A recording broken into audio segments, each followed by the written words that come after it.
અમરેલી જિલ્લામાં મોટાભાગના વિસ્તારોમાં ખેડૂત કપાસ, મગફળી, સોયાબીન, ધાણા, ચણાનું વાવેતર કરે છે અને લાખો રૂપિયાની કમાણી પણ કરે છે. અમરેલી જિલ્લામાં રવિ પાકમાં ચણા, ધાણા તેમજ જીરુંનું વાવેતર કરવામાં આવ્યું હતું અને મોટાભાગના ખેડૂતોએ સાચવી રાખવામાં આવેલા કપાસ, મગફળી અને ઘઉંનું પણ વેચાણ હાલ કરવામાં આવી રહ્યું છે. માર્કેટિંગ યાર્ડ ખાતે પહોંચી મોટાભાગના ખેડૂતો જણસનું વેચાણ કરે છે અને સારા ભાવ મેળવી રહ્યા છે. આજે ખેતીવાડી ઉત્પાદન બજાર સમિતિ સાવરકુંડલા ખાતે માર્કેટિંગ યાર્ડમાં હરાજી કરવામાં આવી હતી. યાર્ડ ખાતે સિંગ ઝીણીનો ભાવ 850 રૂપિયાથી 1230 રૂપિયા સુધી નોંધાયો હતો. સિંગ મોટીનો ભાવ 900 રૂપિયાથી 1239 રૂપિયા સુધી નોંધાયો હતો. તલ સફેદનો ભાવ 2200 રૂપિયાથી 2640 રૂપિયા સુધી નોંધાયો હતો. જીરુનો ભાવ 3000 રૂપિયાથી 4701 રૂપિયા સુધી નોંધાયો હતો. કપાસનો ભાવ 1300 રૂપિયાથી 1501 રૂપિયા સુધી નોંધાયો હતો. ઘઉં લોકવનનો ભાવ 445 રૂપિયાથી 537 રૂપિયા સુધી નોંધાયો હતો. ઘઉં ટુકડાનો ભાવ 450 રૂપિયાથી 600 રૂપિયા સુધી નોંધાયો હતો.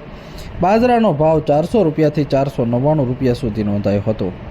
ચણાનો ભાવ 1100 રૂપિયાથી 1220 રૂપિયા સુધી નોંધાયો હતો. દેશી ચણાનો ભાવ 1100 રૂપિયાથી 1245 રૂપિયા સુધી નોંધાયો હતો. તુવેરનો ભાવ 1650 રૂપિયાથી 2000 રૂપિયા સુધી નોંધાયો હતો. એરડીનો ભાવ 1050 રૂપિયાથી 1088 રૂપિયા સુધી નોંધાયો હતો.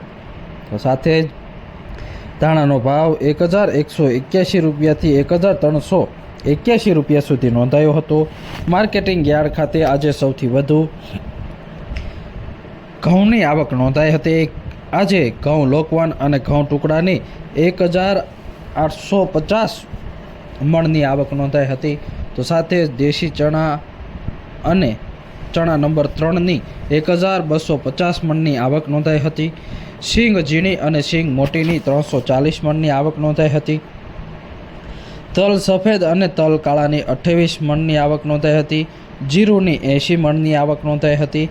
કપાસની 100 મણની આવક નોંધાઈ હતી. તુવેરની 10 મણની આવક નોંધાઈ હતી. તો સાથે જ એરડીની 50 મણની આવક નોંધાઈ હતી અને ધાણાની 30 મણની આવક આજે માર્કેટિંગ યાર્ડ ખાતે નોંધાઈ હતી. મોટી સંખ્યામાં ખેડૂતો માર્કેટિંગ યાર્ડ ખાતે પહોંચ્યા હતા, સારા ભાવ મેળવ્યા હતા. આજે મોટી માત્રામાં જણસની હરાજી કરવામાં આવી હતી અને મોટાભાગના ખેડૂતોએ સારા ભાવ મેળવ્યા હતા.